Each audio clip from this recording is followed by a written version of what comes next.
আজকে আমরা x or gate সম্পর্কে জানবো। এক্স অর গেটের পূর্ণরূপ হচ্ছে এক্সক্লুসিভ অর।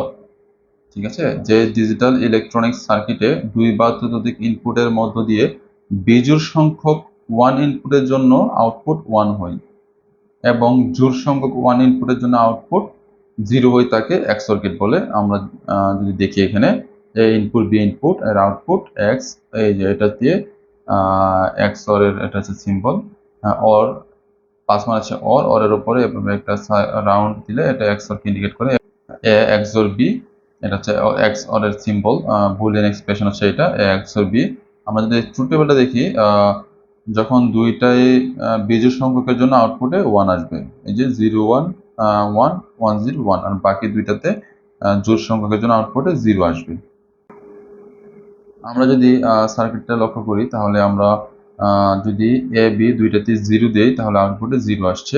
এই যে কারেন্টটা এদিক দিয়ে হয়ে এই টার্মিনালটা ওপেন আছে, বা এই এই সোর্সটা যদি অ্যাক্টিভ ধরি তাহলে এদিক দিয়ে এসে এখানে সাইকেলটা ফিল আপ হবে না, মানে প্লাস থেকে মাইনাসে আসবে না, এখানে ওপেন আছে, এর জন্য আউটপুটে 0 আসবে।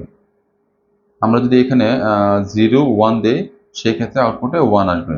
আমরা যদি এই সোর্সটাকে ধরি তাহলে এদিক দিয়ে এসে কারেন্টটা এদিক দিয়ে এসে এখানে থাকবে, ওপেন থাকবে, কিন্তু আমরা এই সোর্সটাকে যদি অ্যাক্টিভ ধরি তাহলে কারেন্টটা এই প্লাস দিয়ে এসে এই এলইডি হয়ে রেজিস্ট্যান্স হয়ে এই সাইকেলটা মাইনাসে চলে আসবে, মানে এই সোর্সটা অ্যাক্টিভ হবে, এই সোর্সটা হচ্ছে অ্যাক্টিভ হয়ে যাবে, তখন আউটপুটে হাই আসবে, এলইডিটা জ্বলে উঠবে।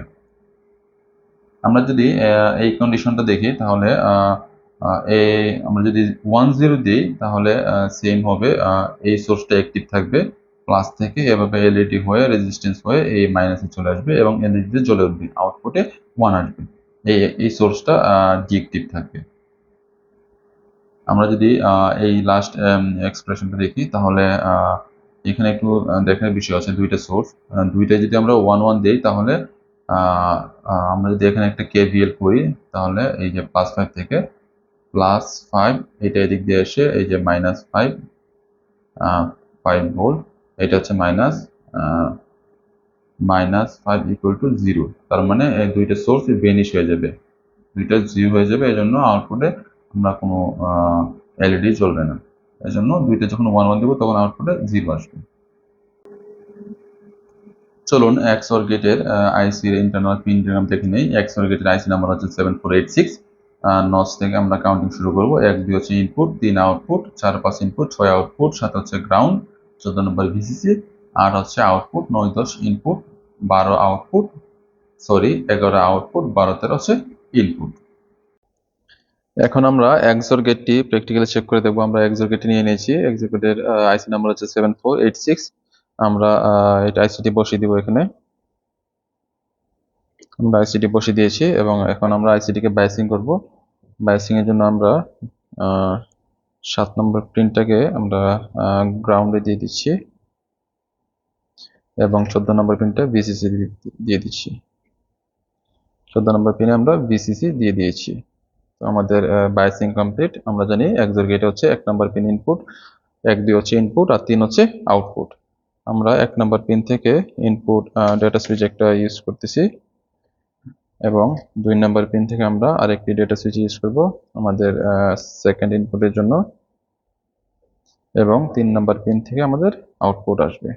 3 নম্বর পিন আমরা কানেক্ট করে দিয়েছি, 3 নম্বর পিন থেকে আমাদের আউটপুট আসবে। সো আমাদের সেটআপ কমপ্লিট। 1 2 ইনপুট, 3 থেকে হচ্ছে আমাদের আউটপুট, আর 7 আর 14 হচ্ছে বায়াসিং। তো আমরা জানি এক্সঅর গেট হচ্ছে এক্সঅর গেটে বেজোড় সংখ্যক ইনপুটের জন্য আউটপুট 1 আসবে। তো আমরা চেক করে দেখি, পাওয়ারটা অন করে দিলাম। যখন 0 0 থাকবে তখন 0 আসবে, আর যখন 1 1 থাকবে তখন 0 আসবে, শুধুমাত্র বেজোড় সংখ্যকের জন্য। আমরা যখন যদি এখানে 0 1 দিই তাহলে 1 আসবে, ঠিক আছে। আবার যখন 1 0 দিব তখন 1 আসবে, ঠিকই আছে। আমরা যখন শুধু 0 0 দেব বা 1 1 দেব তখন 0 আসবে। যখন আমরা যদি এখন 1 1 দেই তাহলে 0 আসবে এবং 0 0 তে 0 আসবে। তাহলে আমরা আমাদের এক্সঅর গেটের আইসিটি প্র্যাকটিক্যালি আমরা চেক করে নিয়েছি।